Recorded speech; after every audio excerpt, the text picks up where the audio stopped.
Em parafatologia, página 8 e 9, poderia ampliar os dois últimos itens?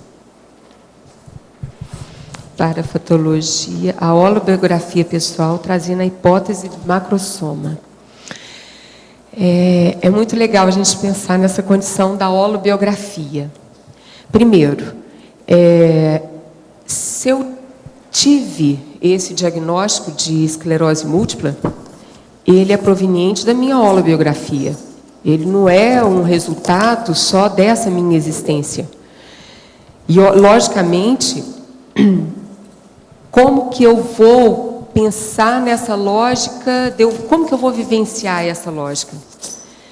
Então, nessa colocação aqui, a holobiografia pessoal, trazendo a hipótese de macrossoma, quando eu vou estudar sobre o macrossoma, e aí eu pego aquele traço do macrossoma, e aí, logicamente, quem perguntou, ele tem noção do que é o macrossoma, mas, para quem não conhece, é um corpo fora de série, para que a pessoa realmente consiga vivenciar de forma plena a PROEX dela. Quando eu fui estudar profundamente sobre a condição da macrossomática, ele tem aquele do trafar nosológico. É isso? É isso. Tanto é que eu tenho aqui, ó... Agora, você é muito enrolada e tudo você quer grande, que arranjou uma doença que é múltipla. Ah, pois é. Tá vendo? Aqui, ó. Quer dizer, ela não se dá por menos. Não tem que ser muito. Mesmo. Tem que ser muito. Eu tenho um pouco meio de over mesmo, sabe? Eu gosto das coisas grandes. Cadê a Laura? Eu gosto. Eu gosto. A primeira publicação que eu fiz desse estudo, dessa minha autopesquisa, foi no Journal, em 2007. E esse foi um trabalho muito bacana, o padrão holopensênico no tratamento da esclerose múltipla. E eu faço a citação dessa condição do meu estudo do macrossoma, que é o trafar nosológico, que, olha para você ver que interessante, através de longo período de existência intrafísica, ele funciona como tão só fiel de sustentação da saúde dos outros sistemas do corpo humano, objetivando o cumprimento da PROEX específica. Então, isso é uma hipótese, lógico, mas bem próxima, porque só de eu conseguir vivenciar de uma forma saudável a minha patologia, já me mostra algum diferencial. E talvez seja essa condição do macrossoma. E aí, esse macrossoma do trafar nosológico, para mim, faz todo sentido. Faz todo sentido. Eu vejo que é possível, sim. Ele se encaixa e explica a sua situação. Sim, ele se encaixa e explica. É exatamente isso. Agora aqui, a verbetógrafa. Tenho muita dificuldade em saber o que é auto e heteroassédio. Poderia definir com exemplos quando você percebeu o auto e o heteroassédio? Talvez assim eu entenda de vez a sutileza e diferença dos pensamentos, quando são meus ou quando não são. Vamos lá. Eu vejo que a condição que mais caracteriza o autoassédio é a condição da vitimização na condição nossa que é doente. Não tem nada mais que acaba com a gente do que a gente se auto-vitimar. Não adianta nada. Se você está doente, o que você vai fazer para sair dessa condição? E o heteroassédio, vamos pensar nessa condição também, né? É quando, de repente, vem, ou então, alguma sugestão de alguém que está próximo de você e faz um comentário infeliz, ou então você ouve alguma coisa que te interfere na sua condição.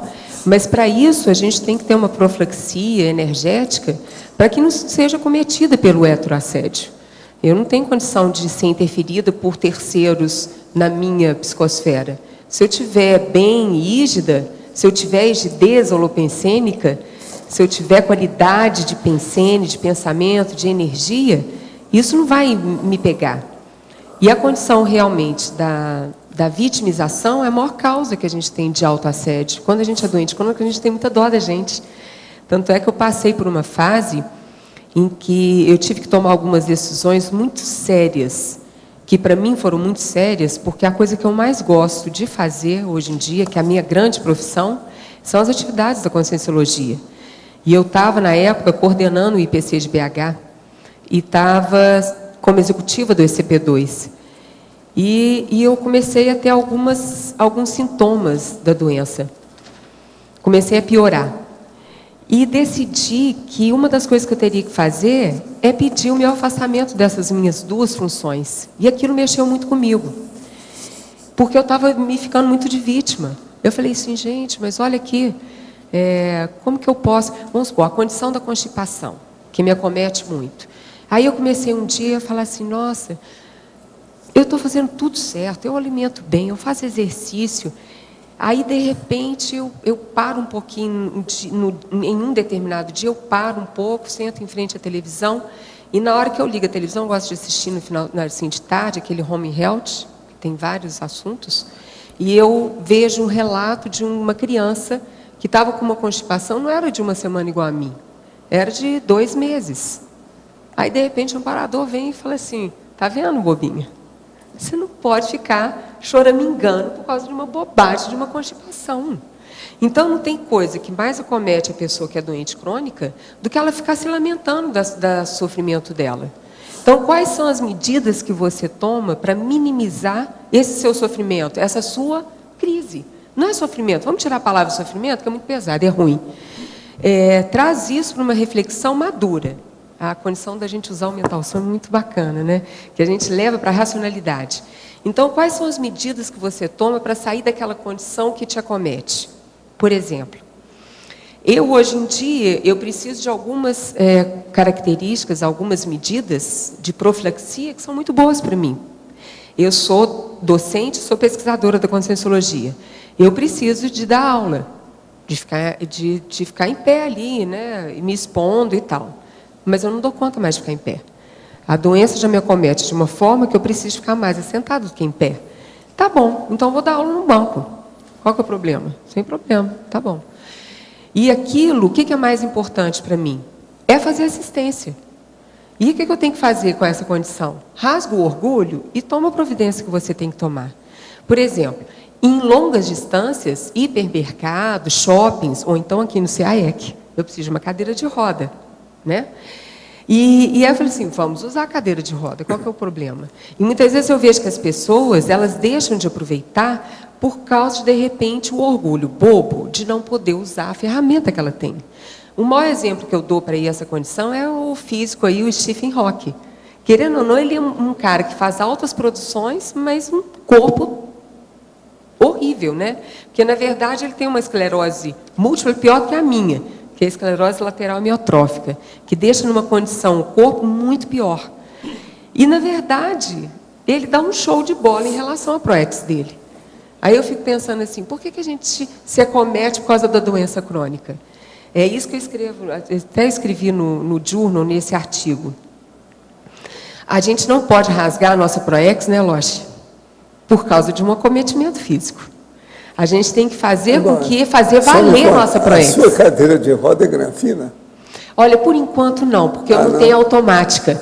Porque eu tenho vontade de ter uma automática, mas por enquanto eu ainda não tenho, não. É, high-tech. Eu acho o máximo, a cadeira de roda automática eu acho o máximo. Mas com certeza eu faço uso. Que bacana, imagina na hora que eu tiver. Então a gente tem que fazer isso, o uso disso. Não vale a pena a gente chegar e acabar com a nossa programação. Quando você tiver com ela por aí, sabe, se for automática, você me dá, deixa eu dar uma voltinha. Eu deixo experimentar, porque vai que de repente vai ser necessário. A jato. Verbetógrafa, poderia expandir o item da força intraconsciencial impondo-se às adversidades na sexta linha da fatologia.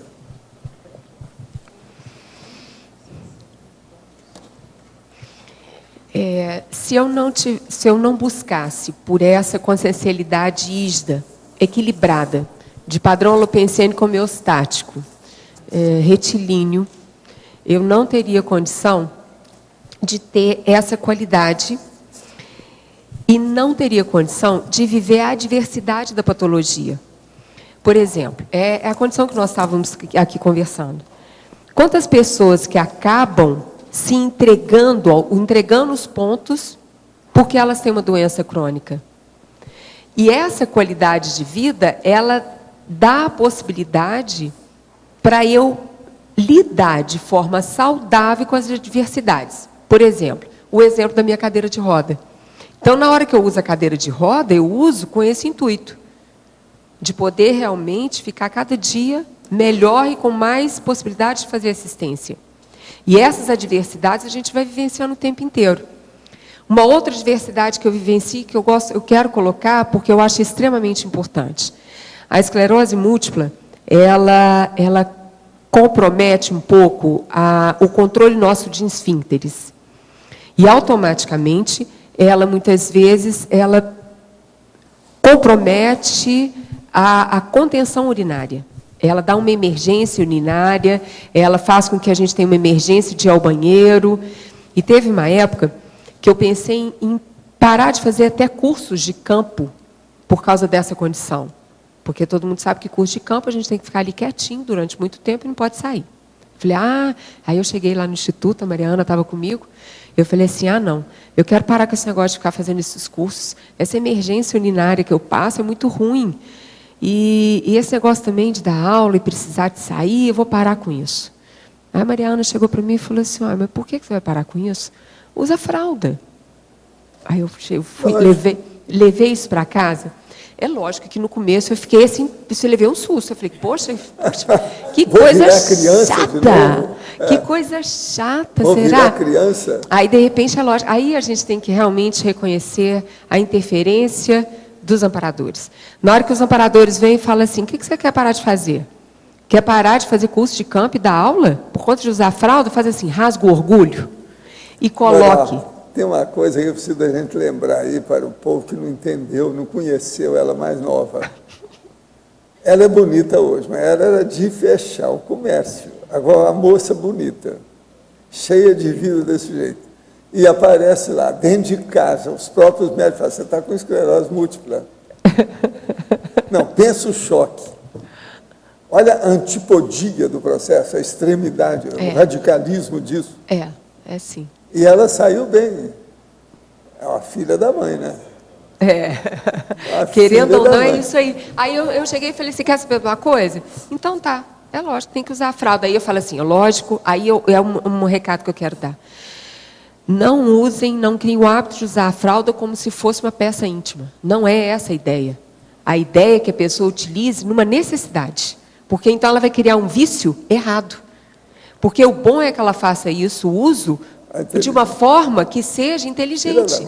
Então, vamos supor, na hora que eu vou para o curso Minas Gerais cria gente inteligente de vez em quando. Vocês ficam pensando que é só eu que sou burro? Não, tem gente inteligente lá. Então, aqui, ó, se eu vou dar aula e fazer curso de campo, agora, tem outra coisa também, turma, não deixem de fazer curso de campo, porque curso de campo é tudo que tem. Sabe? Não, então, se por acaso você tem alguma emergência maior, ela te ajuda para retemperar a doença. Se você tem muitas vezes um pouquinho de emergência urinária, utilize, sem pudor, sabe por quê? Ninguém vai ver que você está. Sabe por quê? Alguém aqui, dá para perceber que eu estou de fralda? Eu estou. Então, olha aqui, isso é muito sério. Sabe por quê, Valdo? Olha para você ver que coisa... É muito interessante isso. Porque ninguém imagina que eu tenho essas condições. Não, vamos supor, na hora que eu chego... Não fica escrito aqui, esclerose múltipla, não tem. Aqui, ó, na hora que eu chego no aeroporto, eu chego no aeroporto e coloco... Eu chego em pé, né? Você arruma para mim uma cadeira de roda? A mulher olha para mim e fala assim, como assim, né? Como assim? Já quer passar para... Isso! É exatamente isso, Loche. Agora eu pergunto, será que o pessoal realmente está disposto a vivenciar isso? Porque na hora que você banca essa postura, mesmo você estando bem consciencialmente, você está pedindo aquilo para você, porque vai fazer bem para você. Por exemplo, não tem coisa melhor do que pegar a cadeira de roda no aeroporto, gente. Não tem. Porque acaba que o pessoal te trata assim. E isso eu nunca tinha pensado. Mas é um benefício. Eu vou deixar de usar? Eu não vou deixar de usar, vou? Lógico que não. Então eu chego no aeroporto e uso, porque vocês já viram como que demora o aeroporto, gente? Vai fazer check-in. O tempo que leva. Vai pegar a mala. Não tem condição de eu ficar em pé. Eu não consigo. Tem que tirar partido da doença. Isso. Eu estou tirando partido da doença. Precisa para equilibrar a vida. E eu não posso deixar de fazer curso de campo e muito menos deixar de dar aula por causa dessa incontinência urinária. Lógico. E a outra coisa também que eu quero falar. Tem modelos muito bacanas e modernos, gente. De fralda. Modelitos, presta atenção, com Lastec. Com Lastec. Não é aquela fralda igual de criança que quando você tira o velcro rasga. Não é. É com Lastec. É chique. Nós presta vamos atenção. nomear o Laênio Loche para estudar o processo. Então, isso daí é para... Sabe por quê, Valdo? Eu não duvido que tem gente que desiste de fazer CP2 por causa disso. Eu sei. Não deixem de fazer curso de campo por causa disso, que é uma bobagem. Eu já receitei isso para várias senhoras. Mas esse pessoal muito bobo não usa. Muito Preciso bobo. falar mais. Tem que falar mais. Por isso Tanto é muito importante o que você fala. O seu exemplo é bom para disseminar a ideia. Aos epicons que estão aqui, né? Vocês podem chegar e falar assim, gente, use esse exemplo, Daniela Esposo lá, está acabando bacana. Com os tabus. Tabu, isso, quebrar tabu. Aqui, ó. Tem que acabar com isso. Agora, você quer coisa que tem mais tabu que doença crônica, Valdo? Não. Não tem, não é? Não tem, a pessoa se acaba aqui, ó. Aí eu quero fazer uma propaganda. Do meu jeito, eu falo que eu tenho hipertensão faz 52 anos. Não estou aumentando nada, não. Faz 52 anos. O povo não acredita. Fala, não, você está falando isso para me ajudar, porque ela tem hipertensão. É isso mesmo. Aqui, ó, aí eu quero colocar, eu vou aproveitar aqui e fazer uma divulgação. Um dos eventos do CID, esse final de semana de agora, o Cinema Nossa vai ser... Não, o livro, o debate do livro é domingo. Esse livro, claro, como o dia que nós vamos debater aqui no auditório, não, na sala 1 da dinâmica parapsíquica, é esse livro aqui, ó, claro como o dia.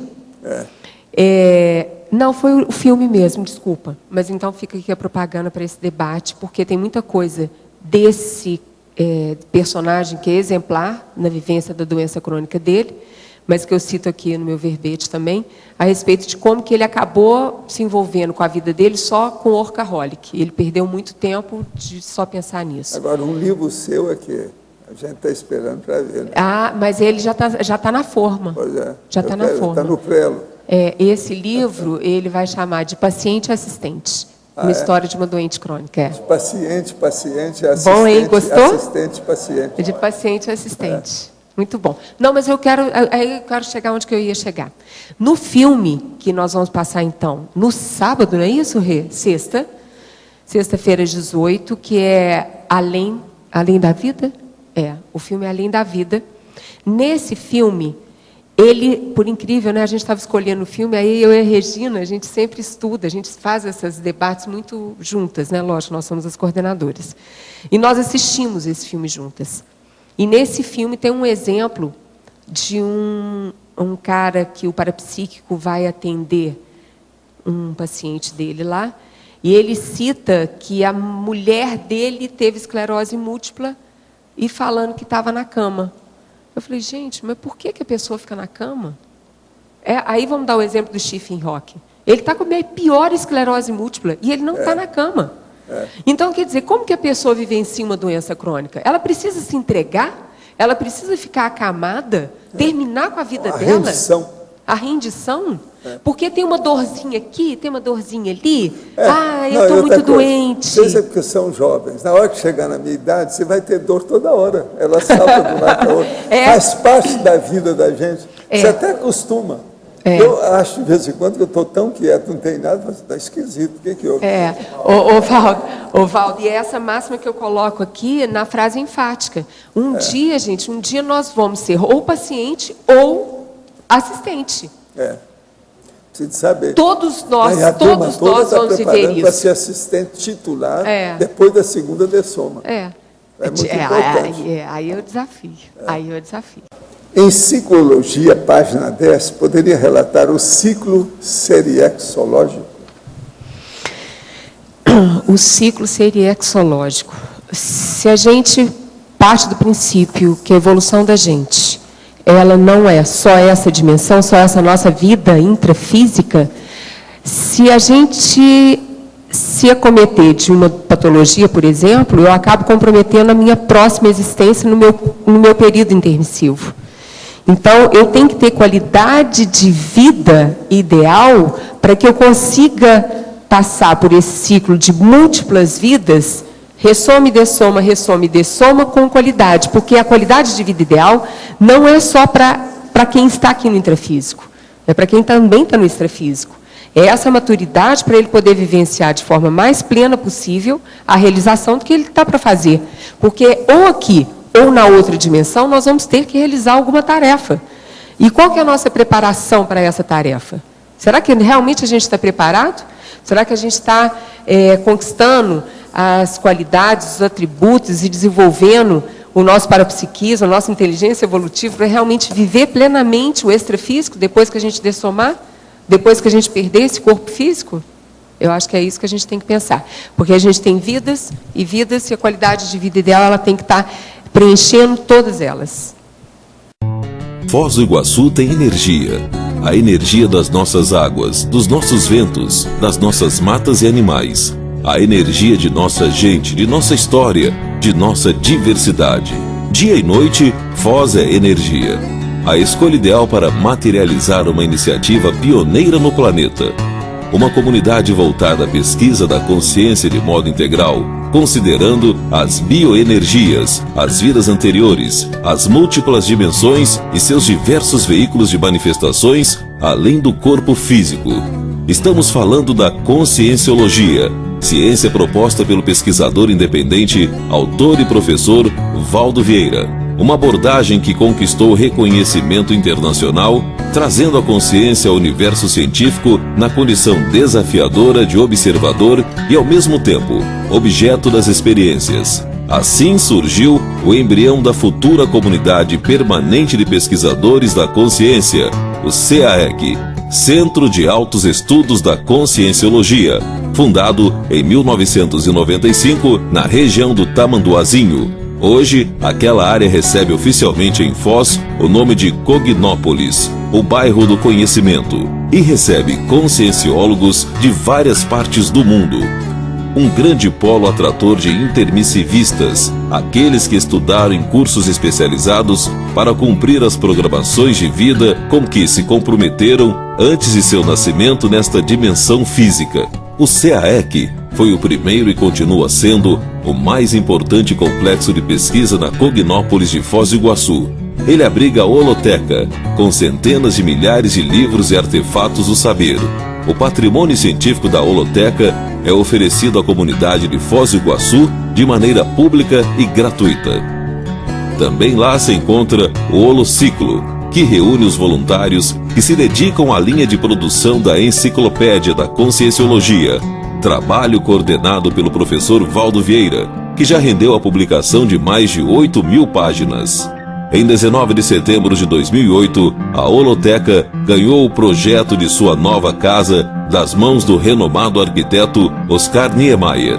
Assim, o Mega Centro Cultural Holoteca será construído na Avenida Maria Bubiac, ao lado do CAEC. Atualmente, o projeto está em levantamento de recursos para a elaboração do memorial descritivo, o que é necessário para sua aprovação pela Lei Rouanet. No Tertuliarium, diariamente, do 12h30 às 2h30, o professor Valdo Vieira aplica seu curso de longo curso, aberto e sem pré-requisitos a todos os interessados, que podem participar presencialmente ou pela internet.